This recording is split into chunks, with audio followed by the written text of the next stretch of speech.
पीले दांत वाली बहू। रंजना कभी ब्रश नहीं करती थी। उसे कितनी बार उसके माँ बाप ने डांटा, लेकिन उसका कोई असर उस पर होता ही नहीं था, जिस कारण से उसके दांत पीले पीले हो जाते हैं। शादी के बाद अरे बहू, वैसे तो तुझ में कोई कमी नहीं है, पर तेरे दांत इतने पीले कैसे हैं बेटा? कैसे मतलब? कोई सर्जरी थोड़ी ना कराइए। वो तो क्या नाम, मैं ब्रश नहीं करती थी तो पीले हो गए। अब क्या करूं? आप कहें तो लाल करवा लूं या फिर काले? यार ये क्या है, क्यों माँ से लड़ रही हो? लड़ रही हूँ? अरे मैं लड़ रही हूँ या ये बोल रही है कि दांत पीले हैं, पीले। अरे तपस्या थोड़ी ना की है इन्हें पीले करने के लिए। बकायदा ब्रश नहीं किया है 20 साल तक, तब जाकर। छी, कैसी बात कर रही हो? ये उस वक्त तो पीले नहीं थे जब हम लोग तुम्हें देखने आए थे। अरे तब साफ करवा लिया होगा डेंटिस्ट के पास जाकर। अब देखो कैसे पीले पीले लग रहे हैं। रंजना सास की तरफ गुस्से से देखती है। फिर शुरू हो गई पीले पीले पीले। अरे पीले तो तब भी थे जब मेरे हाथ का रसगुल्ला उड़ा उड़ा कर खा रही थी और बोल रही थी, लड़की नहीं गुणों का खजाना दे रहे भाई साहब आप। खैर, अब वो लोग करते भी तो क्या करते, पीले दांत वाली बहू पल्ले पड़ी थी तो झेलना तो था ही। एक दिन कीर्तन में रंजना गाना गा रही थी। अरे कमला बहन, माँ का द्वार है, यहाँ तो सब शुद्ध होकर आते हैं, फिर अपनी बहू को ब्रश भी नहीं करवाती तुम। दूर से पीले पीले दांत भक्ति में बाधा उत्पन्न कर रहे हैं। अरे कोई 2 साल की बच्ची थोड़ी ना लेकर आई हूँ मैं बहू बनाकर। अच्छी खासी लड़की है, अरे कैसे करवाऊं ब्रश? ये तो उसे खुद करना चाहिए ना। अब माँ बाप तो इसके जैसे तैसे निपटा दिए, ये नहीं सोचा कि सास कैसे संभालेगी। सास बहू को लेकर घर आ जाती है, लेकिन सोच लेती है कि अब इसे लेकर कहीं नहीं जाएगी। अगले रोज बहू कहती है, अरे क्या हो गया, मंदिर नहीं जाना क्या? कीर्तन का वक्त हो रहा है। मेरी मधुर वाणी से कान्हा जी जागते हैं और सोते हैं। आप तो जानती है ना उनकी भक्ति में कितना मन लगता है मेरा। वो क्या है ना, तबीयत ठीक नहीं लग रही है मेरी, आराम करूंगी मैं। तबीयत ठीक नहीं लग रही? अभी तो मिथुन के गाने पर नाच रही थी आप, और अब बोल रही है कि तबीयत ठीक नहीं लग रही। अरे भक्ति में मन लगा लो सासू माँ, ऊपर जाना है, क्या मुंह दिखाओगी आप? हाँ? सास को बहू की बात पर गुस्सा आ जाता है। मैं क्या मुंह दिखाऊंगी, इसकी चिंता तो ना कर, समझी? अपने मुंह की चिंता कर, जो ये पीले पीले दांत लेकर हर जगह पहुंच जाती है। पता है लोग कितना मजाक बनाते हैं। ना जी ना, मैं नहीं जाना कहीं तेरे साथ। तो ये बात है, कोई ना, मत जाओ, मैं अपने कमरे में ही बैठकर भक्ति कर लूंगी।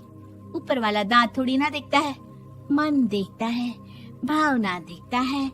और अरे बस बस, तू सब कुछ दिखा, बस ये सफेद चमकदार दांत ना दिखाना किसी को, है? जा यहाँ से। बहू को सास की बात का कोई फर्क नहीं पड़ता, वो तो जैसी थी वैसी ही रह जाती है।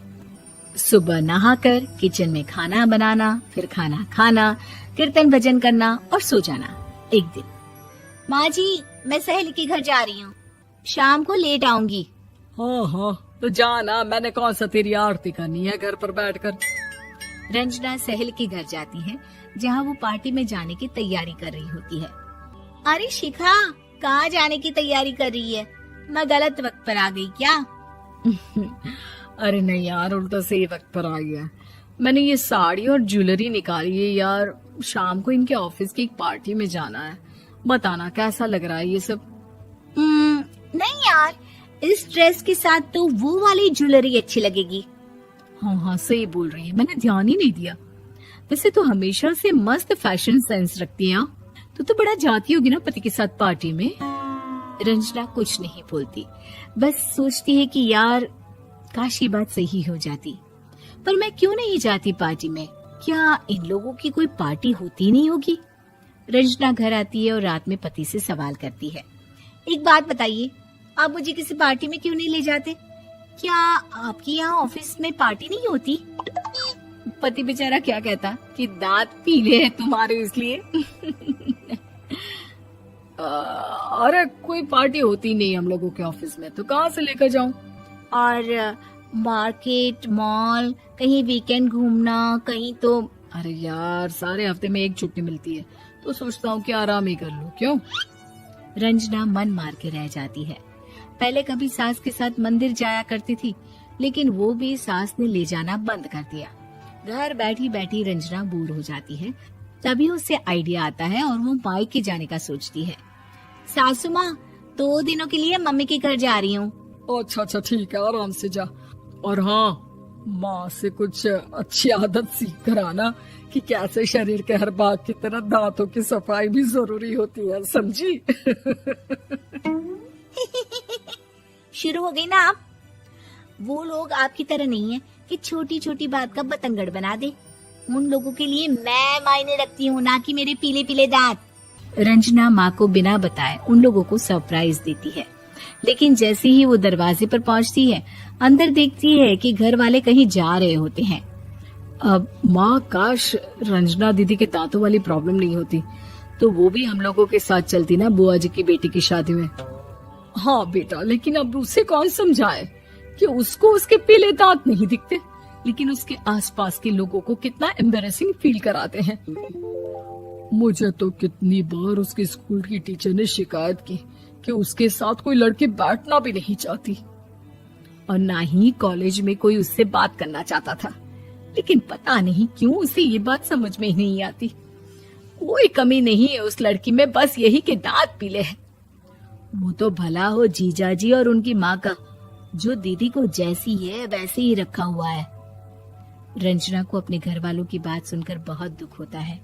वो सोचती है कि वो क्या करे, लेकिन फिर वो सीधा डेंटिस्ट के पास जाती है, अपने दांत चमकाती है और कसम खाती है कि वो रोज ब्रश करेगी। अरे क्या हो गया? तुम तो 2 दिनों के लिए गई थी ना, पर कोई ना, अच्छा है, चलो आ गई तो। रंजना सास के सामने आकर खड़ी हो जाती है और पूरी स्माइल करती है, उसके चमकदार दांतों को दिखाती हुई। हैं? चले मंदिर? माँ, मुझे माफ कर दीजिए, मैंने आप लोगों को बहुत एम्बैरेसिंग फील करवाया। मैं आज से रोज ब्रश करूंगी।